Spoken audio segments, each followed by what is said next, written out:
would be so fun, you know? Maybe they were here, they'll do it back to you. Just try it tomorrow, you know? Have a giant game of tag going on the street all the time. Everybody playing with their briefcases and backpacks, walking along. Who's it? I don't. Oh, I'm it. No, you're it. Oh, you're it. You're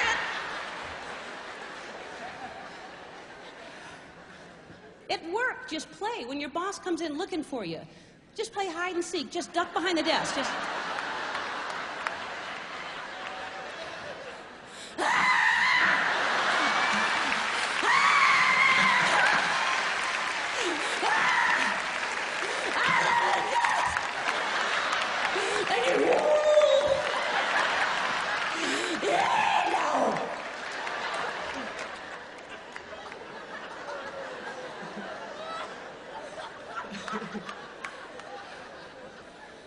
What are they going to do, fire you? Well, she's playing hide and seek.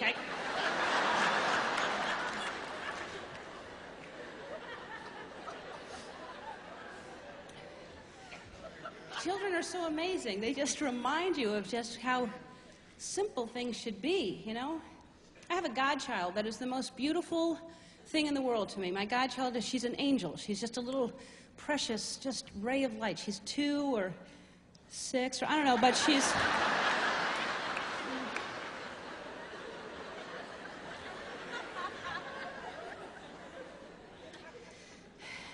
Kids have fun so easily. You're on a plane and there's a kid in front of you, a 2-year-old or a 4-year-old, and peekaboo, that's all they need. They don't care about in-flight entertainment, anything. Peekaboo is enough for them to just to make them giggle. All it takes for you to make a little kid just giggle is go, boo, and they duck down, they're so excited. They never get tired of that game, though. They will play from here to Paris. They just, a couple hours in, you're trying to end that game.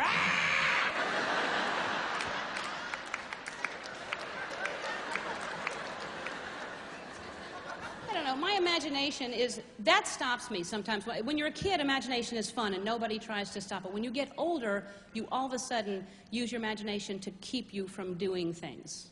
At least for me. Like, I'll want to do something and I'll just think, oh, what if? You know that thing? Let's say, for instance, I'm out of cheese, okay? And then I'll think, oh, but what if I go to the store and they're out of cheese? I'd be like, how can you be out of cheese? And they'd be like, what do you mean, how can we be out of cheese? You're out of cheese. People run out of cheese.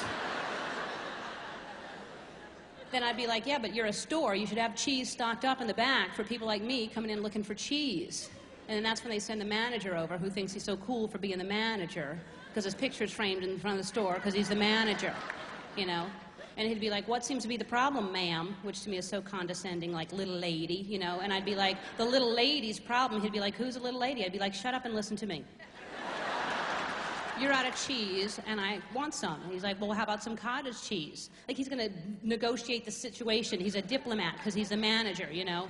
And I'd be like, I don't want cottage cheese, I want cheddar cheese. Sharp cheddar cheese is what I came in for. Sharp cheddar cheese and cottage cheese are not the same things. Just because it has the name cheese in the title doesn't make it a cheese at all. That'd be like going to a musical instrument store and saying, I'd like to buy a trumpet, and they say, oh, I'm sorry, we're all out of trumpets, but would you like a shoehorn? See, that's not the same thing, is it, Mr. Manager? Thank you for the shoehorn, you know. And he starts getting all nervous and everything because a crowd is formed, and he starts feeling humiliated because they're all sitting around mumbling, what seems to be the problem? I don't know, she wants some cheese. And so he just slaps me right across the face.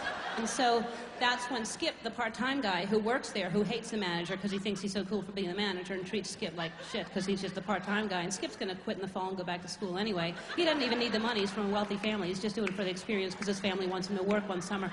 So anyway, so he takes the hose and he goes to spray the manager right in the eye, right? And so, but that's when he's leaning down to pick up the cottage cheese. So he misses him, and he gets this old woman who's standing right behind him. She's there picking out an avocado, because the older you get, the less you eat, and all she wants is the avocado. So she screams out, my eye! I've been spraying the eye with a produce hose. And so then that's when her nephew, who's visiting from Austin, Texas, is 2 aisles over picking out tortilla chips, because he's thinking they're going to have some guacamole. Little does he know, it's one avocado. And so He starts running, "I'll help you, Aunt so-and-so," running. And then when he's running down the aisle, he slips on the water from the produce hose, breaks his leg, breaks his arms, bruises 2 ribs right there, gets a stitch put in his cheekbone, just one, but still it's a stitch. Chaos breaks out, and it's all over. Hard copy and Entertainment Tonight, Access Hollywood, lesbian demands cheese, causes riot. And I'm like, I don't even want the cheese.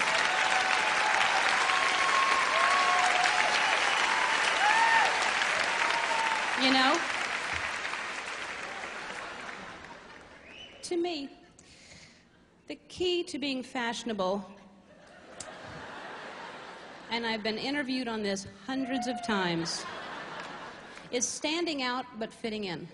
That's what it is. You don't want to wear something too wild that somebody notices and is kind of freaky, you know, but you also don't want to wear some outfit that someone could have the exact same thing on when you show up at the party.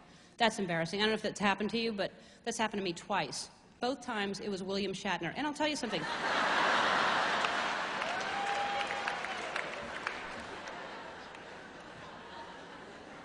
I think I look better in the tube top, and I'll say it.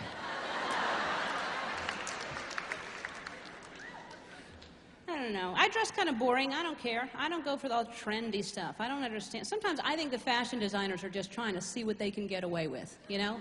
They come up with some of these things, and I'm just looking at them. Like I'm talking about the sarong or the sari, which is the same thing, I think. And if not, I'm sarong and sorry.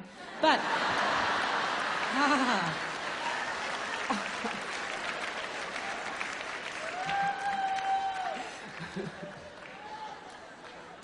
There was a time that there was a dressing room. You walked into a door, a whole door, and you could close the door, and you could try on clothes and cry, or whatever you do in the dressing room. But you had a door. There's no door any longer. You go to try on clothes, and the door is just getting higher and higher up, and lower down. You're trying to get undressed behind a piece of 2x4 back there. You're just... People can see the underwear going down around your ankles, you know. I don't know about you, but I always take my underwear off no matter what I'm trying on.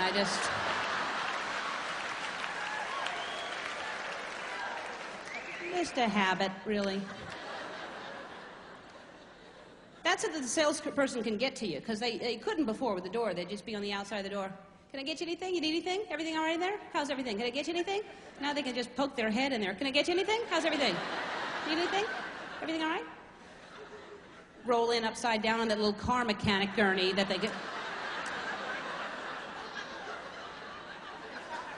I said I would call you, Rachel. I don't need anything.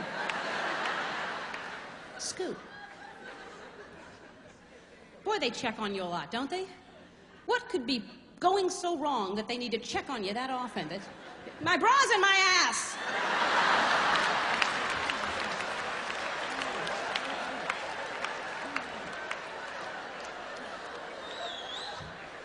Rachel!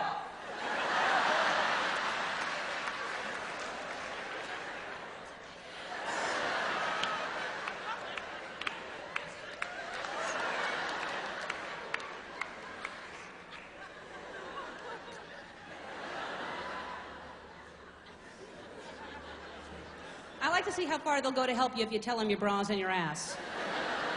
Oh, my. It's in the ass? Do you need a different size or color? I don't know what to do about the bra in the ass. I'll get the manager. I don't know. And then they've taken the mirror out of the dressing room, so you're forced to walk out to take a look at yourself. So they get another crack at you to tell you how you look.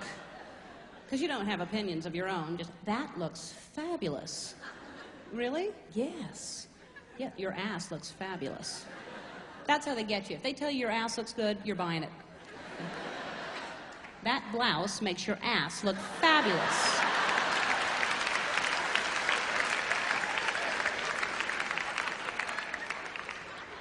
Is that your bra?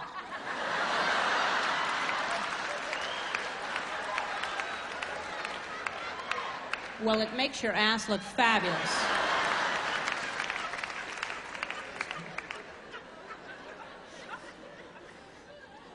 The ass is such an important thing now. We check out our asses like crazy when we try on clothes. Not only do we check out our ass, our entire facial expression changes. We make the ass face suddenly. It's that kind of